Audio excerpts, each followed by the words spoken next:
Willkommen zu Frequent Traveler TV, heute wieder mit einer frisch gepressten Sendung. Mein Name ist Lars Korsten und Themen, die ich für euch heute habe, sind Neuigkeiten aus Lufthansa-Hausen. Und zwar Lufthansa Project Fox hat lustige Stilblüten. Die 787, da muss eine Toilette gesperrt werden in der Business Class wegen des Meal Services. Lufthansa First Class Strecken im Winter 2026, 2027 für die hartgesottenen, die First Class Strecken suchen. Dann Miles & More wird zur Lufthansa Group Miles & More. Ein konsequenter Schritt. Was soll ich noch dazu sagen? Ich gehe gleich auf das Motto ein. Dann haben wir Hyatt und Air Canada, die starten eine umfangreiche Loyalty-Partnerschaft. Mal gucken, ob das für uns von Interesse ist. Und wir haben ein Thema neue personalisierte Marriott Bonvoy Promotions. Ich habe auch eine bekommen, aber abwarten. So, Thema 1, Lufthansa Project Fox. Nachdem ihr den Kanal abonniert habt, in die Gruppe gekommen sind auf School und natürlich ein Like und so weiter dagelassen habt, geht das mit dem ersten Thema direkt hier los. Also, Lufthansa wertet mit dem sogenannten Project Fox, also Future Onboard Experience, nicht First, Future Onboard Experience, den Langstreckenservice deutlich auf. In der 787 führt der aufwendige Essensservice allerdings dazu, dass während der Vorbereitung die Toiletten gesperrt werden müssen oder eine Toilette gesperrt wird, wobei einige Leute berichten von mehreren Toilettensperrungen und so weiter und so fort, aber rein so ist erstmal eine Toilette nur gesperrt. Und es gibt ja nur 2 Business-Class-Toiletten. Also Lufthansa bezeichnet ja das Project Fox als eine der größten Veränderungen des eigenen Langstreckenservice. In der 787 ist eine Toilettensperrung natürlich eine Änderung für den einen oder anderen Passagier. Fleisch und Beilagen werden getrennt erhitzt, was von der Qualität her sicherlich sehr gut ist. Heißt also am Ende, da müssen wir ehrlich sein, also das Projekt Fox ist schon cool, was Essen angeht. Das Essen ist wesentlich besser geworden, da gibt es keine 2 Meinungen und da muss man auch sagen, man leidet auf hohem Niveau. Aber dadurch, dass man halt mehr Arbeitsfläche und vor allem mehr Zeit braucht, weil es ja auch hier Master Your Time und so weiter gibt, ist es so, dass die Crews die Galleys natürlich gerne für sich alleine hätten. Und das bedingt dann natürlich, dass die Toilette, die in der Galley ist, nicht benutzt werden kann, weil die Leute sonst durchlaufen. Im Dreamliner bietet das natürlich weniger Platz als der A350, das ist so Miniatur Wunderland. Man hat bei den Galleys ja immer auch die Tendenz, das kleiner zu machen als möglich. Wir hatten ja auch die Lustigkeit, war es ein 320 Neo, wo nur die halbe Galley hinten war und man wollte dann einen Flug machen, wo das Essen gar nicht aufgewärmt werden konnte, weil es nicht genug Öfen gab oder gar keine Öfen gab. Oder wir erinnern uns an die Kaffeemaschinen, wo man den Service wieder, wenn man ihn einführen wollte, erstmal testen musste, wie das mit der Kaffeemaschine überhaupt funktioniert. Also insofern Lustigkeiten aus Lufthansa-Hausen. Und während der Vorbereitung des ersten Service wird eine Business-Class-Toilette also gesperrt. Lufthansa betont, dass niemals beide Toiletten gleichzeitig geschlossen werden. Mindestens eine Business-Class-Toilette soll jederzeit erreichbar sein. Laut Lufthansa liegen bislang keine Beschwerden vor. Das ist wie so immer im Leben. Im Forum schreiben sich die Leute die Finger wund. Lufthansa sagt, wir wissen davon gar nichts. Wenn man ihnen dann 10 Leute bringt, dann erzählt man immer noch Einzelfälle. Heißt also, ja, ist halt so. Aber ich muss ganz ehrlich sagen, wenn das der Preis ist, dann ist das der Preis. In der Economy Class sollen künftig 3 warme Menüs angeboten werden. Auch die Premium Economy wird aufgewertet. Also alles in allem für uns als Vielreisende ein Bonus. Ja, das ist natürlich auch komplexer für die Crews und für die Crews ist das nicht einfach. Deshalb macht bitte die Crews das Leben da bitte nicht schwer und sagt, ich will trotzdem auf Toilette oder sowas. Die Toilette ist dann halt einfach nicht erreichbar wegen des Services. Also insofern ein Tod muss man sterben. Und auch denke ich mal, dass das der Preis ist, wenn man frischere und hochwertigere Menüs bekommt. Gleichzeitig ist natürlich dann, wobei ich weiß nicht, gehe ich da auf Toilette, ich habe ja Gott sei Dank keine Sextanerblase, deshalb habe ich das Problem nicht. Aber bei Nachtflügen nach dem Start kann natürlich eine einzelne verfügbare Toilette schnell zu Warteschlangen führen, aber das ist halt leider dann so. Ich gehe ja manchmal auch schon zum Beispiel in die Economy Class auf Pipi-Box, wenn sie näher ist oder Premium Economy oder sowas. Also insofern ist das so.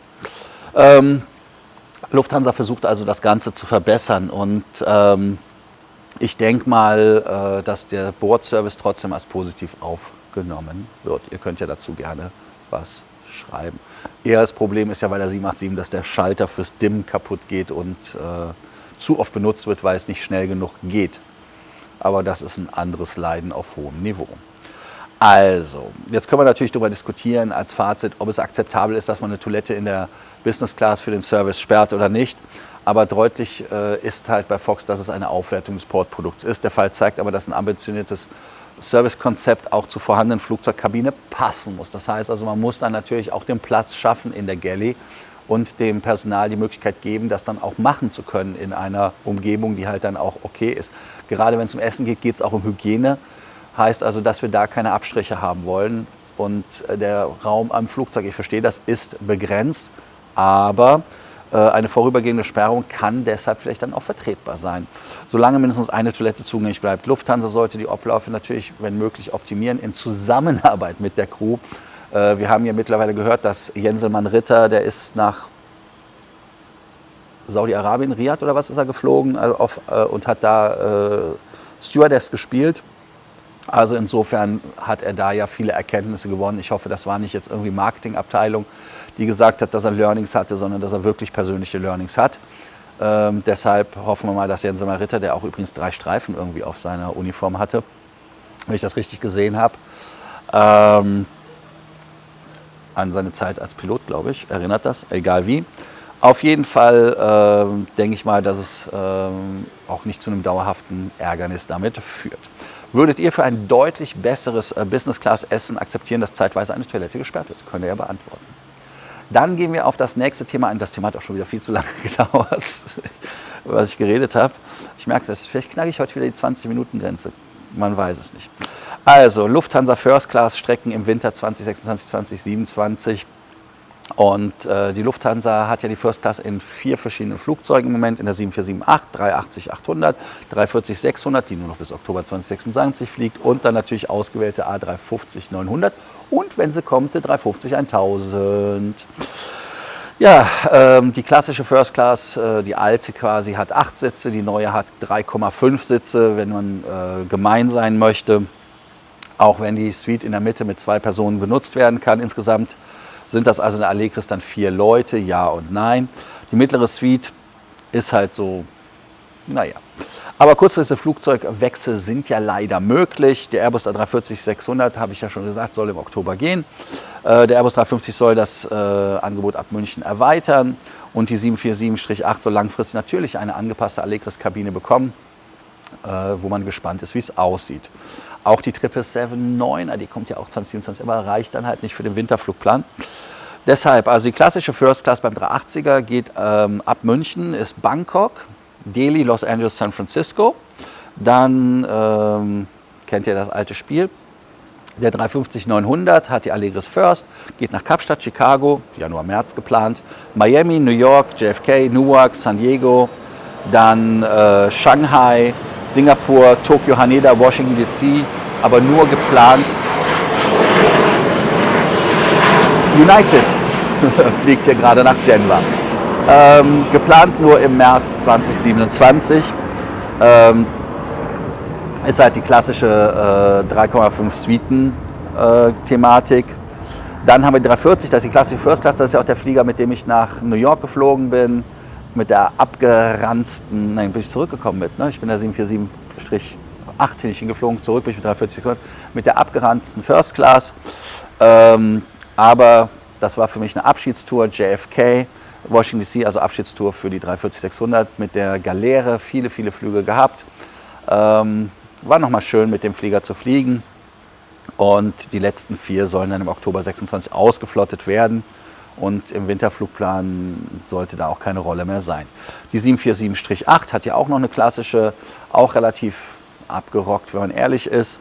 Aber da ist Buenos Aires, Chicago, Johannesburg. Hatte ich übrigens gesagt, dass das Strecken ab Frankfurt sind, 340 und die 747, ne? Nur dass ihr es wisst.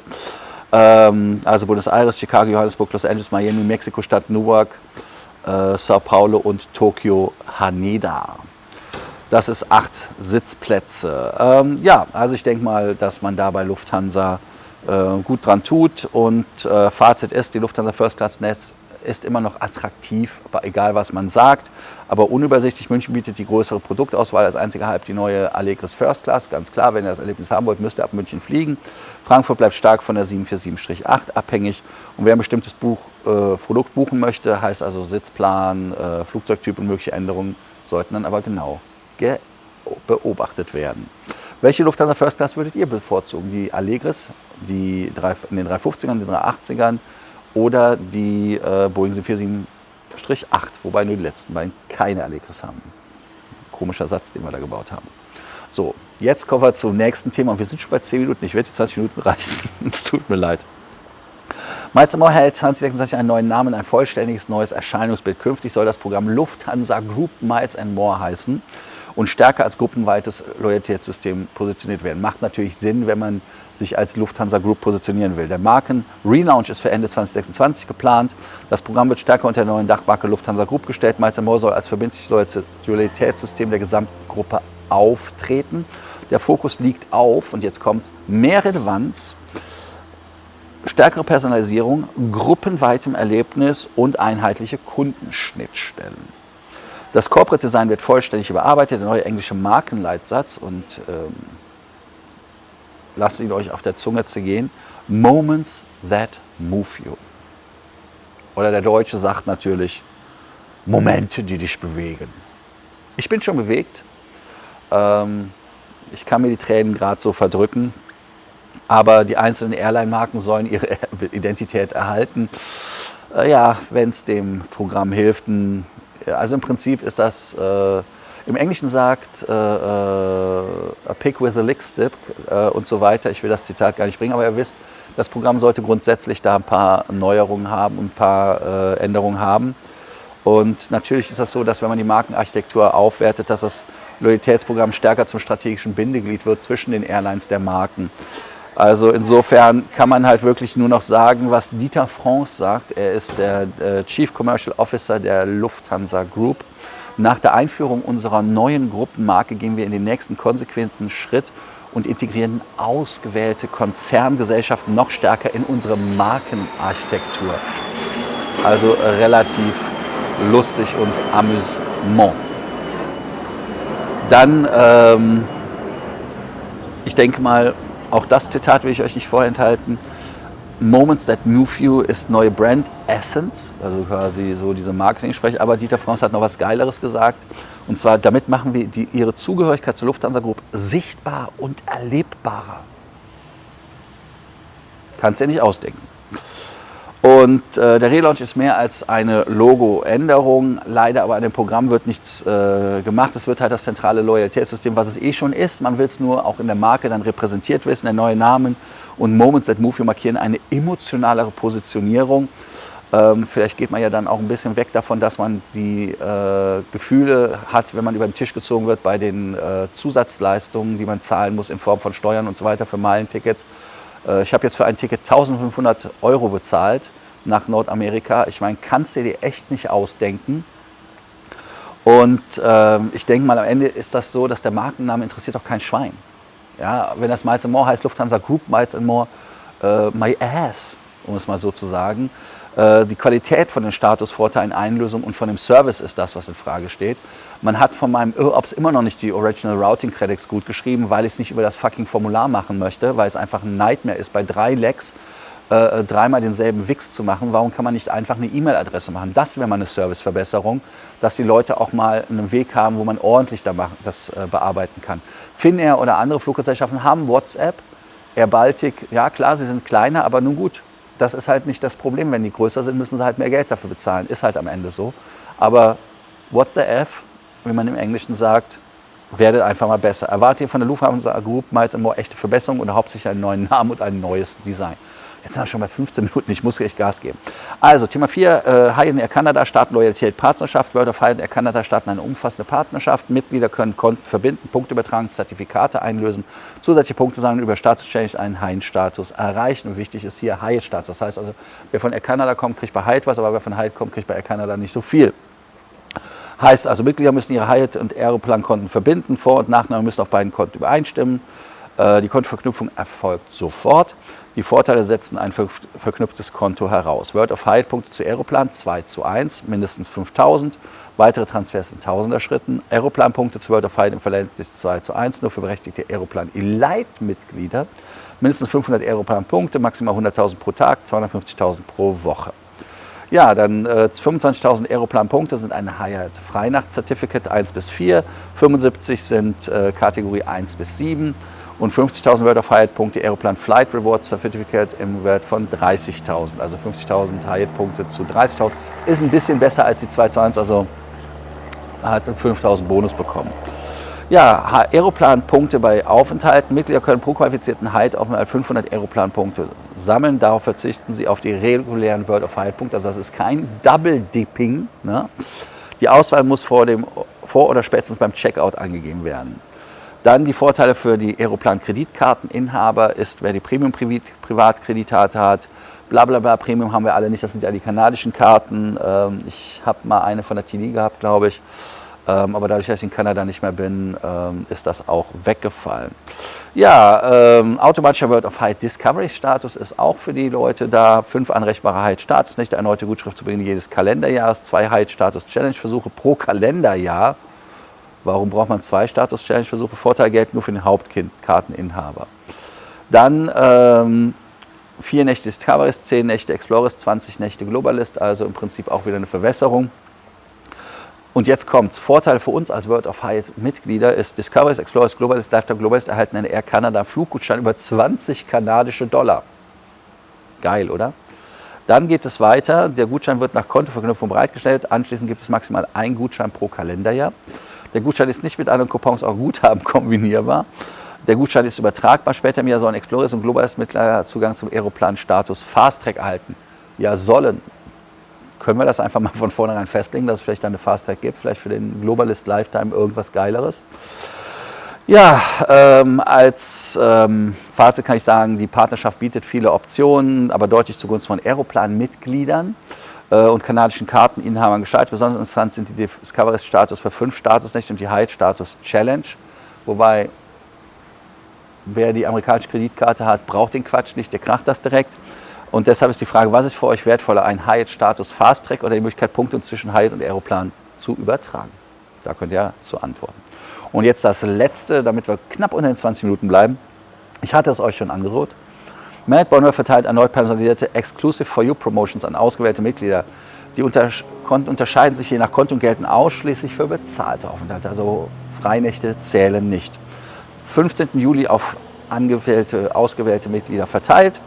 Heißt also, man innerhalb von 12 Monaten ein solches Angebot. Wer sich im Juli registriert, kann die Promotion bis zum 31. Oktober nutzen.